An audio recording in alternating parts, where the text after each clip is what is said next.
Welcome to What's Your Why? I am your host, Emmy DeGrappa. What's Your Why is brought to you by Wyoming Humanities.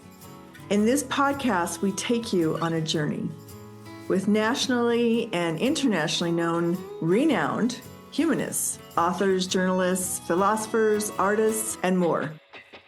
We adventure into conversations about where they've been, what makes them tick, and how their history relates to the greater world and to you. Get inspired, gain perspective, and reflect on what's your why. Today, we are talking to Catherine Barr. Catherine is a children's book author who works alongside experts to reveal the stories and extraordinary facts about the natural world. She is widely known for her environmental and animal-based nonfiction books. Welcome, Catherine. Thank you so much. So we want to start with your journey because then that will lead us down your road of inspiration. So how did you get started in writing children's books? And was that always something that you had in your heart and mind? No, it wasn't. I actually became a children's author by mistake, which has turned out to be the greatest joy. But I've always been passionate about nature and environment and wildlife. And I studied ecology, and then I worked for Greenpeace for many years as a campaigner, both in the UK and internationally, particularly on endangered species and sea turtles in particular, for which I have a huge love. And then I trained as a journalist, and I worked for the Natural History Museum in London as an editor. It became very obvious to me that I enjoyed words and writing. So I started as an editor there, marking everything up in red, but ended up writing and researching exhibitions because I loved it. And I loved doing the research, and I loved using words to tell a story. So I began to write more and more there. And then I did a lot of strategic communications for social and environmental organizations. And then I became a mum. I've got two girls, aged 21 and 23, and we moved out of London when my first daughter, Hannah, was 1, and we moved to the country, to the Welsh borders, in a little town called Hay-on-Wye, which is famous for its literary festival, international literary festivals. And when they were at junior school, primary school, they came home one day talking about the story of life on Earth and where all this incredible diversity in plants and animals had come from. And I was looking for a book about the science of that story, the incredible story of life on Earth. And all I could find was very dry textbooks and no picture books. So in the end, a friend of mine, a biology teacher, and I decided to write the book that we wanted. So we did. So it was an amazing few months of meeting for coffee and talking about issues. He's an environmental biologist. And I worked with Brian Rosen at the Natural History Museum as our expert consultant. So he examined every sentence that I wrote to make sure it was accurate, but bearing in mind it's a picture book. And so we wrote the story, and then I submitted it to the Natural History Museum in London, and they said they'd love to publish it. So they put me together with a publisher, and I've been working with that publisher as well as others ever since. And I think the story of life, a first book on evolution, I think has now sold about 80,000 copies around the world, which is amazing to me. And it launched my journey as a writer and an author, and I've absolutely loved it. And just kind of the ball keeps rolling, and I keep exploring those stories and more spending time in schools as well. Oh, that's good. Well, what would you say is the target age for your books? Well, I'm always really reluctant to give a target age because my publishers are always asking for a target age. I think I'm a great supporter of adults reading picture books. Officially, they're aged between 6 and 10, I guess. But I've had loads of feedback from parents of 4-year-olds saying they've loved the pictures, and I've discovered that you can tell so much of the story through the illustrations, and that's part of the journey of discovering how to create picture books. There are so few words, but there's a lot you can say in the illustrations. So for very young children, they can explore the pictures.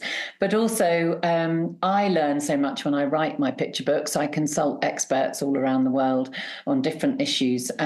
So for me, it's a journey of discovery, and I get lots of feedback from parents who've said, "Oh, I learned this, and I learned this, and I found out this." So I think everybody should read picture books, whether you're 3 or 90, or in fact 97, like my mum. So your mom reads your books? Oh my God, she's my biggest fan. Oh, well, of course she is. Goes without saying. That's what moms are. Your biggest fan. So I think what is really interesting is that when you looked out there to find a book for your daughters, it just triggered you to say, "There's nothing here. I don't want a textbook. I don't want them to get caught up in, all the mumbo jumbo of reading text and trying to understand that. Then you're explaining that to them, and that could be so frustrating. But you came up with a great solution. Yes. Well, that's the thing I really wanted to do, was write it as a story. That was really important to me. I've since discovered that's called narrative nonfiction, which is what I enjoy most. Is children being able to read nonfiction as a story, which of course it is a story. I mean, it's the most extraordinary stories of life on Earth, and so writing that kind of in that kind of way is really important to me, and that's what I do in all of my books, so that children can read the stories. And a lot of the feedback I get in schools, I visit a lot of schools in the UK and also some globally as well, is that I'm always the first non-fiction author they've had in the school to do interactive workshops and tell stories, and the children. And I think it really helps children perhaps that struggle to read or haven't been interested in a fiction story, that actually they can read nonfiction. They don't have to, it doesn't have to be something you just do in class. It can be a story, which of course it is. And I love that. And I love kind of bringing that to schools. I always say, I don't dress up, and I'm not funny. I'm not a character, because they're so used to having characters, clowns or from books, but and they always kind of wonder what I'm going to do. But anyway, the kids love it. They have so much curiosity, and I just love that aspect of being an author, which I had no idea about when I began to be an author.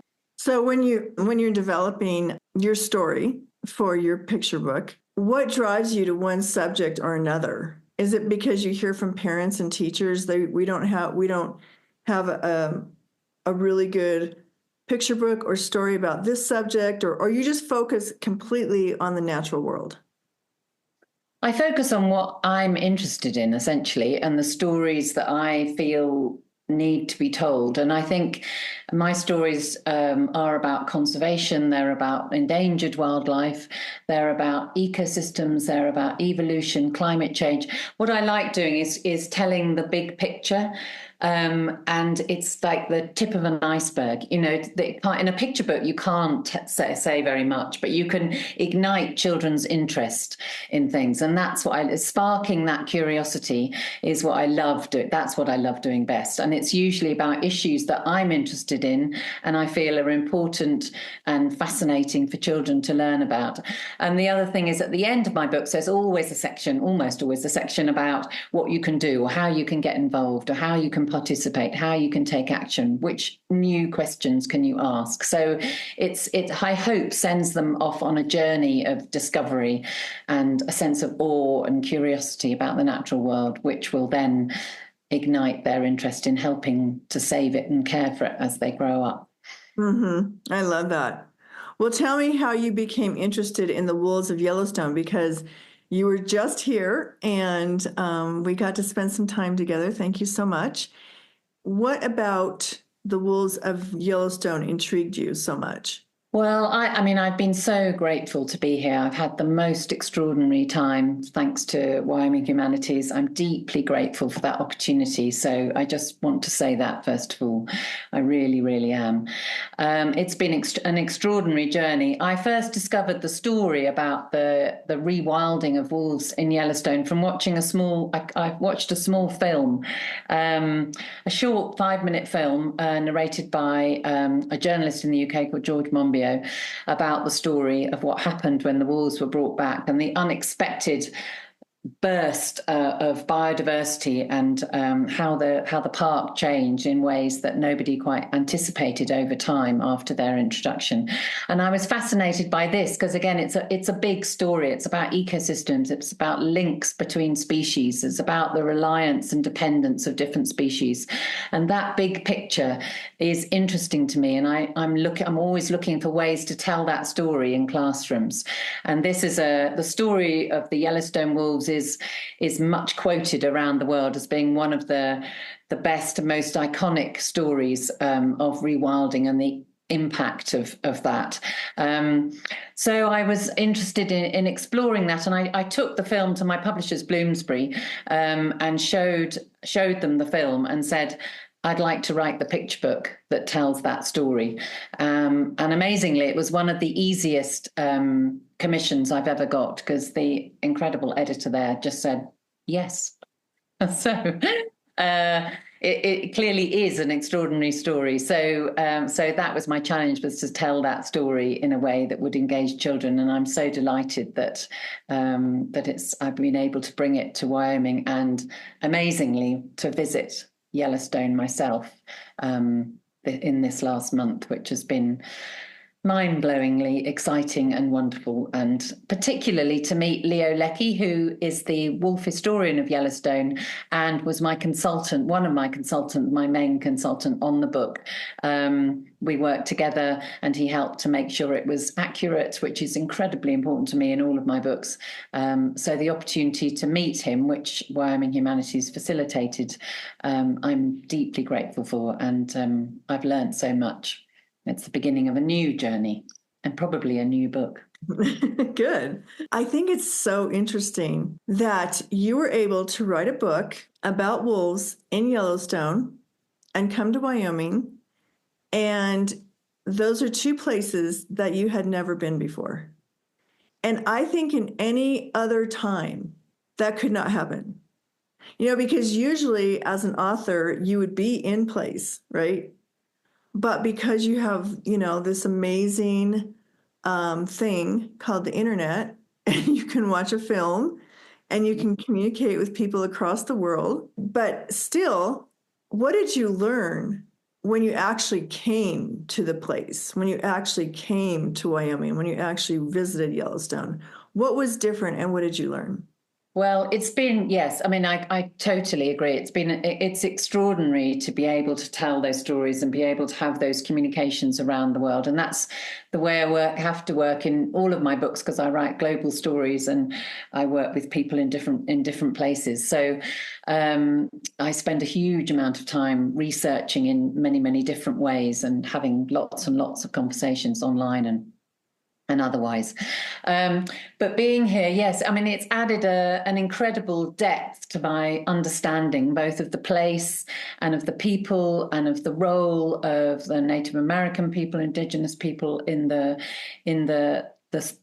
story, and of the understanding of the way that the wolves fit into the landscape and how they, and alongside the other animals, that the biodiversity story unravels in the book, but also the deeply controversial issues around wolves, which are in so many ways so similar. I've recently been in Italy and talking to people in Italy about the coexistence alongside wolves in France and Italy, and wider across Europe. And those international links are of great interest to me, that make it so much of a global story.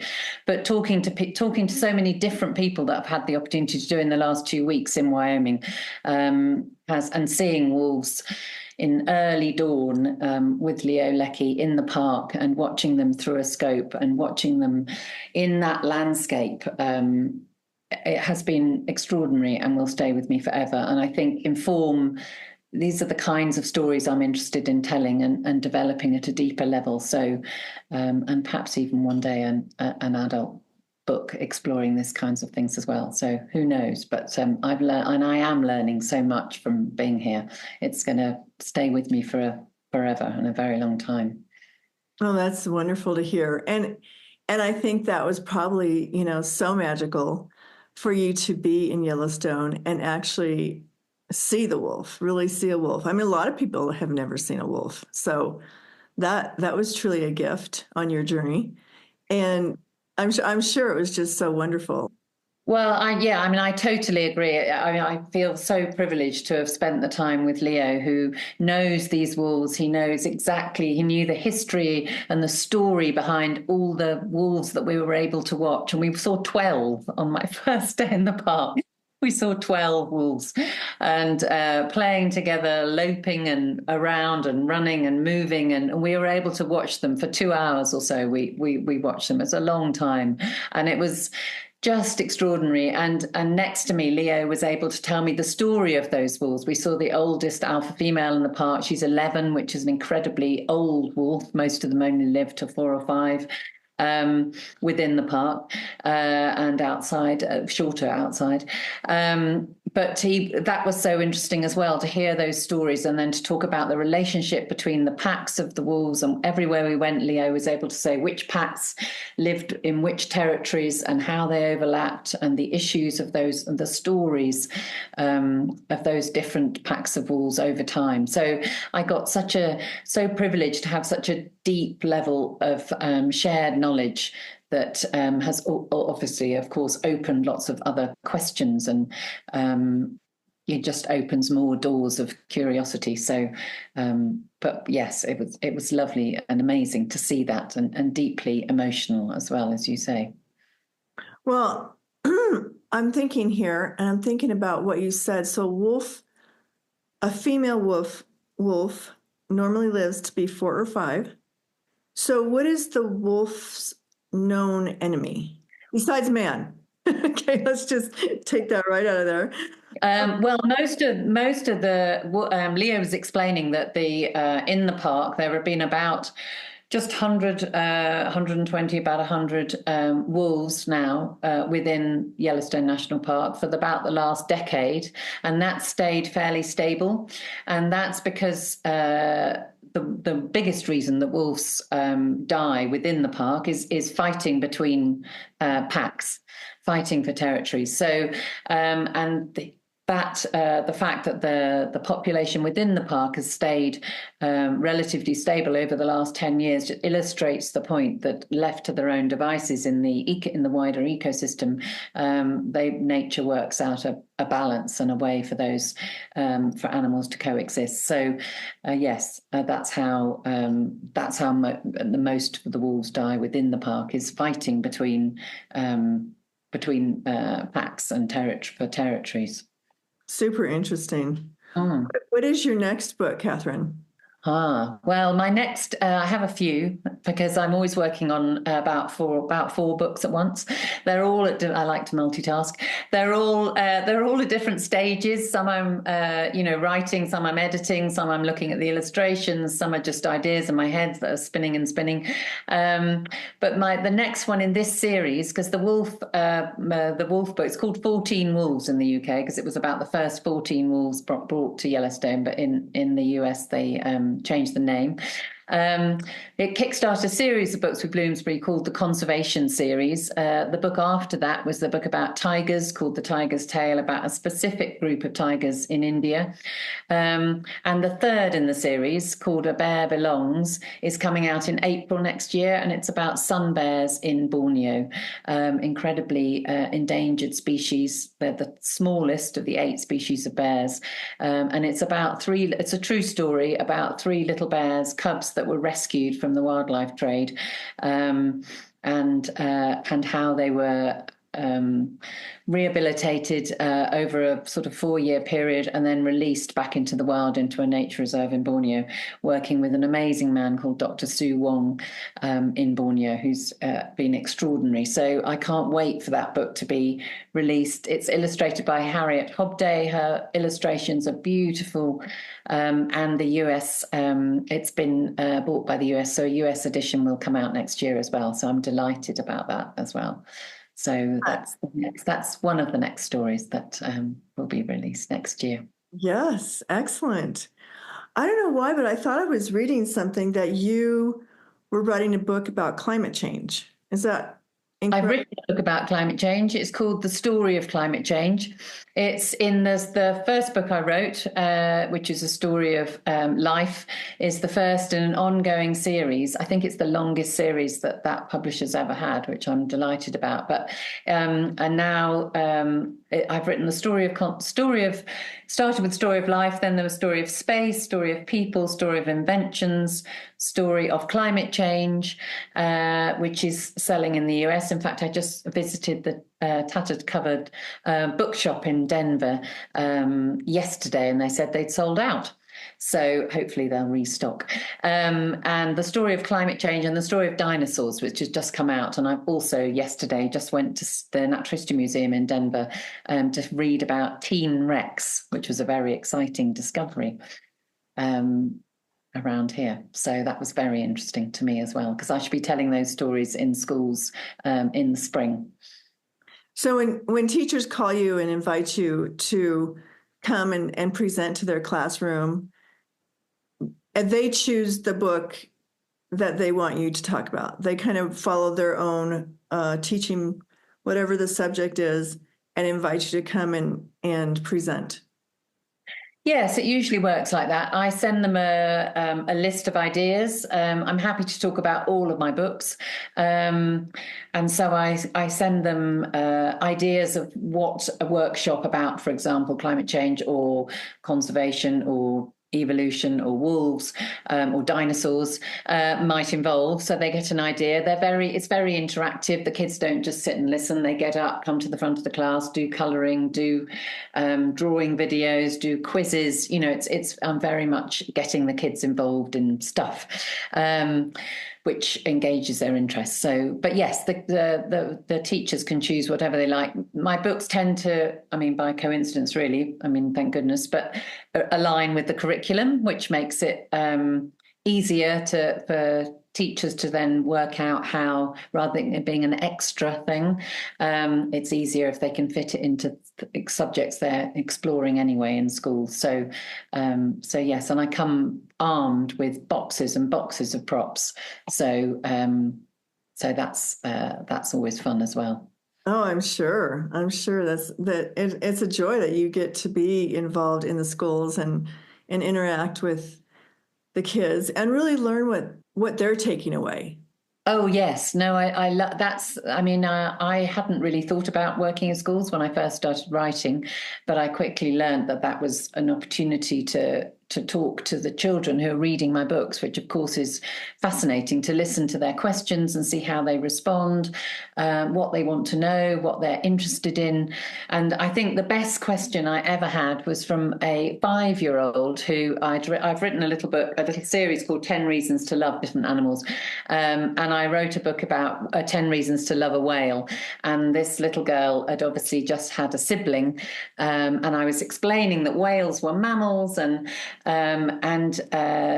she asked me in a very serious voice how whales breastfed. So, which was a wonderful question, because of course I had a vague idea, but I certainly didn't have a detailed idea. But we did the research together in the class, and there's a high-powered jet stream of very thick milk involved. But anyway, it was an amazing. That kind of question is the sort of thing I love. It comes completely out of the blue, and you're not expecting it. And if you don't know the answer or don't know the details of the answer, then you can sit with the class and find out together, and that's part of the story.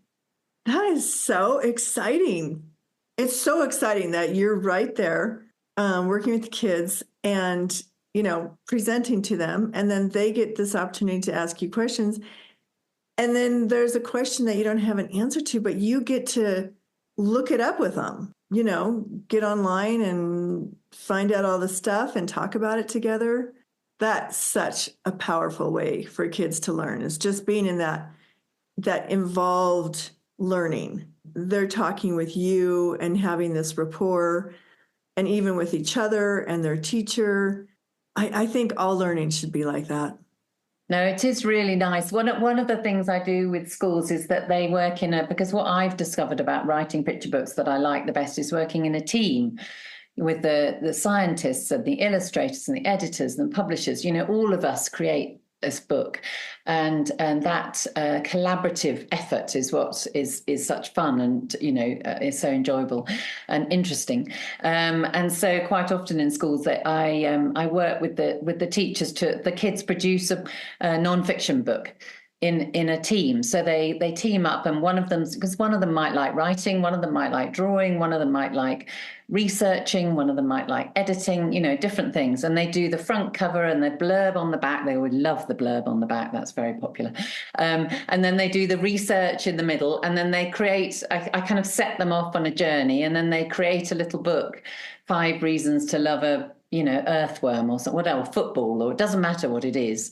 And they love it. It's such a great thing to do it as a team. And then they present that book to the rest of the class or the school, and we have a winner who, gets a free book or something. But that's something I love doing in schools. Oh my gosh, that is truly wonderful. And there's been so much research done on how children learn.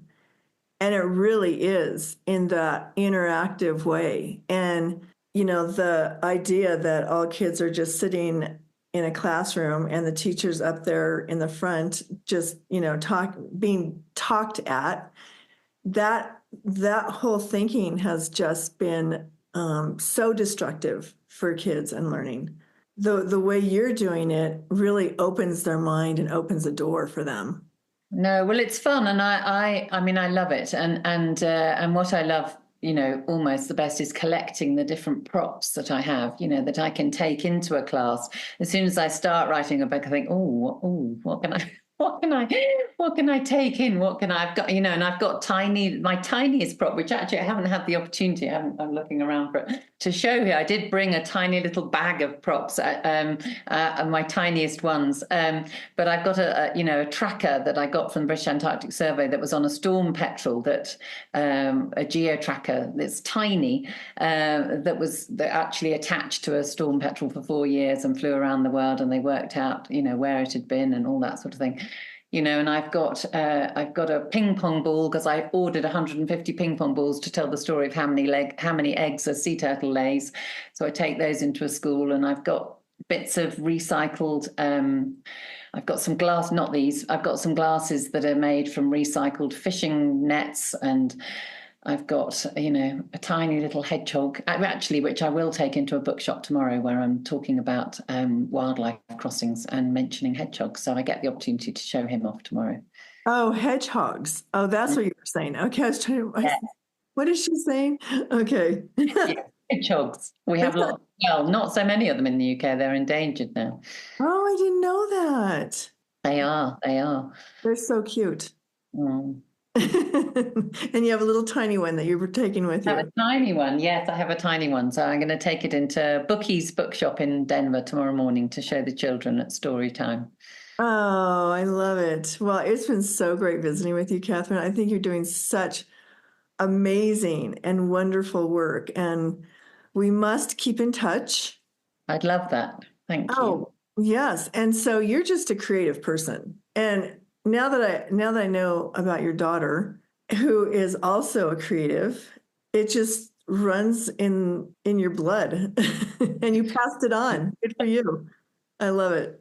So we'll keep in touch, and you have to put me in touch with your daughter anyway, because I want to communicate with her. Long distance, of course. She's delighted. She's just arrived in Scotland after a very long journey. I bet they're going to love hearing your Wyoming stories. Oh, I can't wait to share them when I get home. I've got too many. Everyone's going to be falling asleep. I've got so many photographs. and so many stories to tell. Oh well, just break it up into sessions. another mom session. So anyway, thank you so much for your time. Oh, thank you, Emmy. It's been absolutely delightful, and thank you, Wyoming Humanities, for having me. It's been incredible. Absolutely.